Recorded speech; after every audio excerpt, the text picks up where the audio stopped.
Gotta love that intro, George. Does that is that look Painful. great or what? It's painful. There was a Some of those younger shots. George in there a few times. I got to give a shout out to Vince Conti in Nashville, who used to work with me at another TV station, now works for Next Star, that put that intro together. Oh, that's good and work. Yeah. Did a fine job with that. And we got Carlos Sampson here running the board, and John Forrest, our producer. I'm Ron Futrell with George Knapp.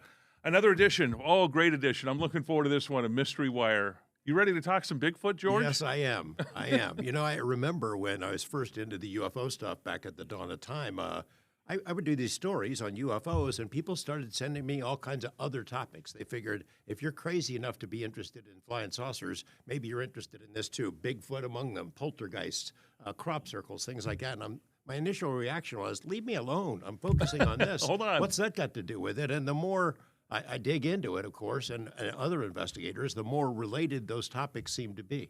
No, and it's. I don't know whether to treat this topic as a serious or a fun topic, because it can go both directions, It is both. sort of. It is can be both? Yeah, Okay. sure it is. There's some video we've got. Oh, this is sort of fun. In New Mexico, this is old video. Bigfoot Inc., the expedition team is out there, and they're on the hunt for Bigfoot through the wilds of New Mexico. This is probably 2008, 2009, this video from the group that's going out there. But there's some serious people involved in tracking it. How serious they are, I'm not sure, but the visual is cool. They're seeing stuff, and they're going after stuff. There are groups like that and expeditions like that all over North America, and people who, you know how devoted people are to the UFO topic. That gets under their skin. It changes their lives. That's absolutely the case for Bigfoot people. Bigfoot people and ghost people and crop circle people often don't like to mix. They don't. UFOs seen in proximity to Bigfoot, nobody's comfortable with that. Nobody likes it. They all hate each other, basically, and they don't want any association. If you suggest that Bigfoot is somehow interrelated with UFOs, as we're going to get into here in a minute, it makes them upset. UFO people, on the other hand, are much more open about it these days, at least as I was told by Dave Paulides, who goes to all these Bigfoot events. I've been invited to speak at many of these events. I've never done it, have never attended one, but they look fun, and it can be serious and fun at the same time. And here's one of the fun events in West Virginia recently. Okay, they have a Bigfoot festival there, and they got all sorts of Bigfoots from all over. Oh, whoa, hold on, there we go. There's a sighting. And so you've been invited to speak. I have these. been. Okay. Yeah. And I've always said no, only because my body's kind of old and worn out, and the travel I'm trying to limit. But I need to go to one of those, And some at the bigger UFO conferences, Bigfoot vendors show up and are pretty popular. They sell merchandise and shirts and images and things of that sort. And there is a connection between what seems to be unrelated phenomena that we'll get into. No, and that's Mystery Wire. That's what we do here, okay? That's what we cover, a wide range, certainly, of topics within the Mystery Wire phenomenon era. But Mariah Mayer, you did an interview with her. We're going to jump into this right now, and I want to talk to you a little bit more about her when we're done. But she approached it from a very scientific and realistic at the same time. Here's the story you did with Mariah. Primatologist Mariah Mayer has explored jungles and forests all over the world in search of unknown species and is credited as a co-discoverer of a previously unknown primate, the world's smallest. She's earned the nickname the female Indiana Jones, which she joked about with The Real Deal. But her scientific chops have been pummeled and tested because of her most recent project, Expedition Bigfoot. Like her role model, Dr. Jane Goodall, Mayer thinks there could be something solid behind centuries of rumors and sightings, and knows it is possible for large animals to avoid detection. I've been in Africa standing less than 3 feet away from a Western lowland gorilla and didn't know it for an hour. In fact, a family of them. So even really large animals can remain very hidden if they want to. And I think that we see that across the animal kingdom, where you have animals that show a spectacular range and ability of remaining camouflaged and hidden and silent. And they all have different modes to do that, whether it's a physical type of transformation or a stealth about them, right? So they know what strategies work for them. Maria uses a topographic map of the region. The Expedition Bigfoot team has made what could be a major discovery, DNA evidence that strongly suggests Bigfoot could be real. It's not the first time Sasquatch DNA has been considered for scientific review, but will the reaction be different this time? Maria Mayer and Expedition Bigfoot, the Mystery Wire interview. George Knapp reporting. Okay, so we're finding new species all the time. Yeah. Let's go there on the wide part of this. Besides Bigfoot, we don't know everything that's on this planet. That's right. Surprisingly, there are undiscovered species that are suddenly found every year, multiple species. So, the idea that somebody like her, she's credible, an investigator, has a scientific approach, would take this seriously, finds that there is enough evidence to study further, to justify going further, it's important. And there are a smattering of other academics who've embraced the idea. I think most of them, as we'll learn, think of Bigfoot, Sasquatch, whatever you want to call them. There are more than 100 names, by the way.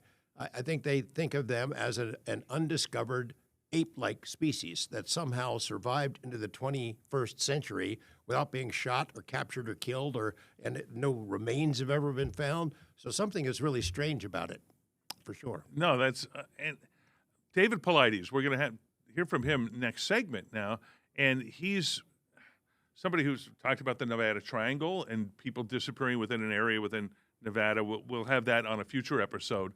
But let's talk a little bit about David and some of the work that he's done out in the national parks when things come up and people come up missing in those areas. David is an intrepid investigator. He spent 20 years in law enforcement. Then he went into the corporate world, and he hooked up at this company whose two CEO bosses were secretly, quietly interested in Bigfoot. So after he'd been there for a few years, they asked him, hey, look, we'll pay for this. We want you to look into Bigfoot. Use your skills as a cop to see if there's anything there. He told me he had never really been interested in it. It's the same level of interest as most people. Oh, that's kind of a fun headline, or, a Bigfoot product or shirt or something like that you're buying, but it wasn't ever serious. And he starts looking at it at a place called the Hoopa Reservation, Native American reservation in Northern California, and gets these people to open up, and they not only believe that it's real, but they're still here. They think of Bigfoot as another tribe, a flesh and blood being, not necessarily an undiscovered ape, but something that lives among them. And so Dave got his teeth into it. He wrote 2 early books about it before he was known for the Missing 411 series, and they're really good. He got an ex-FBI trained forensic artist who interviewed the witnesses, then did drawings of these creatures. They don't look like apes. They look like humans with a lot of hair. So, okay, I'm looking forward to seeing this story coming up, because we're going to do that next. David Paulides talking about everything that he's seen, that he's gone through, and that he knows here on this story with missing persons in the areas and unusual things in the wilderness when Mystery Wire with George Knapp returns.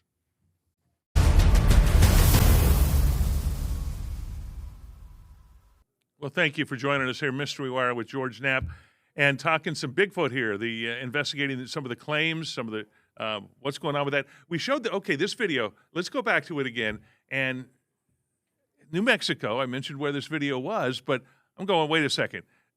Bigfoot in New Mexico. I'm thinking Bigfoot Pacific Northwest. He's just hanging out up there, not going down to New Mexico. You're telling me that could happen. That's exactly right. I mean, you wouldn't think New Mexico, like Nevada, would have any Bigfoot sightings. You need lush forests and things like that to hide. You would think they do. But they've been seen in every state.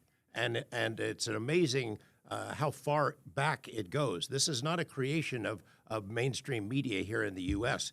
We have newspaper clippings that we've found, acquired by Dave Paulides, by the way, did this search and published a book of these findings. And they would call them hairy men or wild men.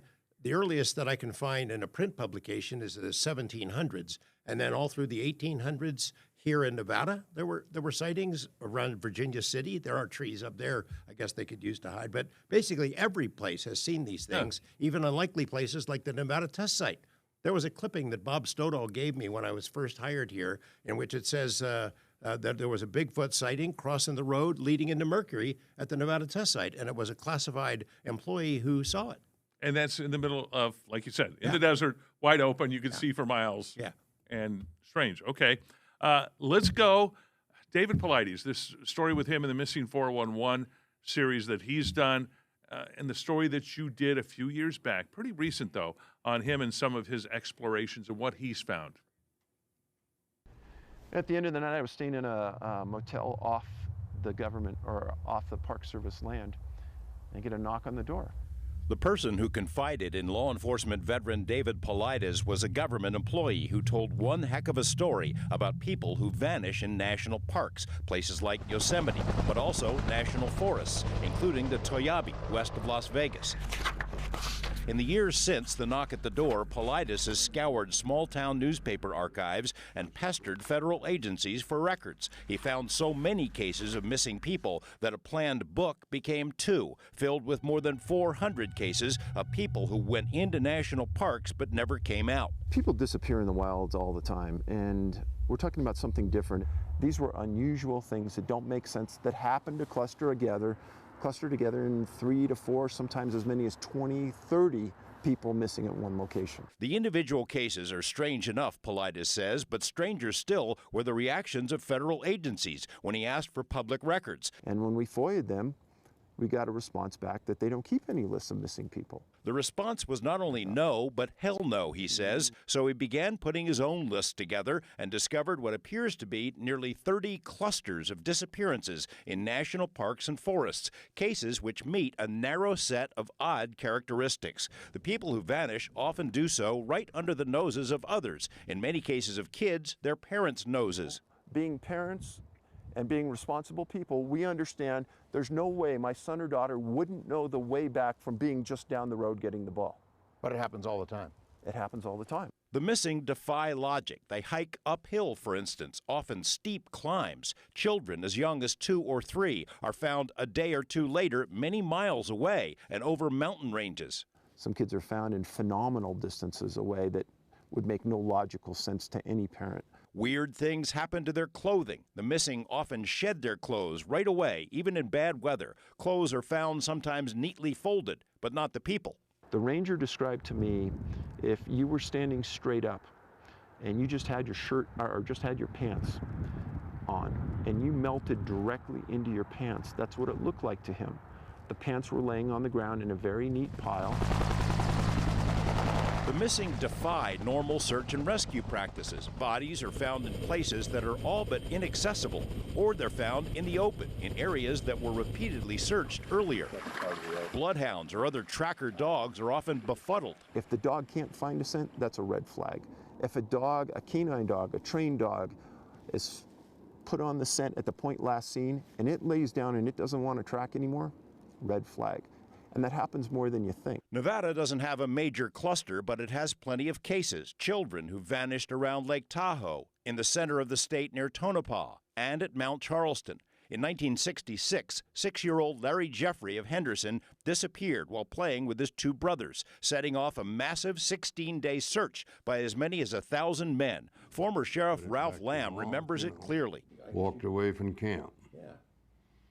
Never did hear from him, never did see him, never did find him. We had hundreds of people there working, almost shoulder to shoulder. There's no large predators per se. So we can't worry about mammals taking him. And he was in a fairly remote area where there's no vehicular access, so there's no car abduction. This boy just walked into oblivion. And in an age where you have aircraft up looking for the boy, you have 800 people scouring the mountain. You should be able to find him. That coupled with, if he was deceased, part of that ongoing effort is bringing in cadaver dogs. The odor coming off the body, they should have found that. They didn't. Yeah, good to see the late Sheriff Ralph Lamb in that story there. Put a smile on my face to see him. But okay, what's going on, George, in these national parks? So Dave starts his entry point to the weird phenomena was the Bigfoot investigations, and he wrote 2 books. And he had this 3rd book that was old newspaper clippings from a couple of 100 years ago up to present day. So he's hooked. And along the way, he gets information from National Park Ranger who tells him, hey, you know, we got a lot of people missing. They just vanish in national parks and forests. You should look into it. So he tries, and he He interviews people. He interviews the families of people that just vanish. And of course you would vanish out in the wilderness. It's wilderness out there, after all. But these cases that he has published, I think it's 8 or 9 books now, have to meet this certain criteria, some of which were described there. And the further he digs, the weirder it gets. People assume because he had written 2 Bigfoot books that he was subtly suggesting that Bigfoot was snatching people. That is not the case. He did make an earlier film where he veered into the UFO topic, and it's sort of like Skinwalker Ranch in a sense. They have Bigfoot, they have UFOs, they have crop circles, all this strange phenomena focused in one place. And now Dave's focus is a new film that's come out about Sasquatch, Man, Myth, or Monster it's called, and we interviewed him and are going to bring people up to date with what his findings are, and it's pretty amazing. No, looking forward to seeing more of that. And it seems, okay, he's talking about some strange occurrences out there where bodies or people are found alive, sometimes miles, dozens, hundreds of miles away from where it was physically impossible for them to get from one location to the other in that a short amount of time. Little kids, 2 or 3 years old, don't climb 2 or 3 mountain ranges and be 15 miles away, traversing absolute wilderness all on their own. A lot of those kids, the ones that return and survive, will say things like, a strange talking bear took me. That's why people assumed it must be Bigfoot doing it. Dave doesn't think that's the case. Okay. No, looking forward to that further update from him on that.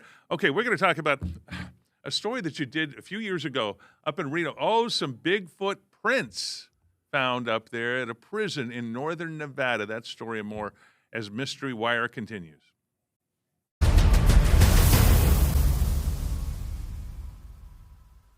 Okay, a few years back in northern Nevada, they were digging around at a prison there, and you found some pretty interesting stuff up there when you went and saw what they found. Well, go ahead and run the story. I'll talk to you about it afterwards. The Nevada State Prison at Carson City has been a prison longer than Nevada has been a state. The shotgun-toting guards and ubiquitous razor wire hint that security is a serious matter here. So imagine what the hardened inmates thought when the warden told them to grab some shovels and start digging. You'd have to admit it's kind of funny, the thing about the warden getting the inmates out to dig tunnels. Right, yeah.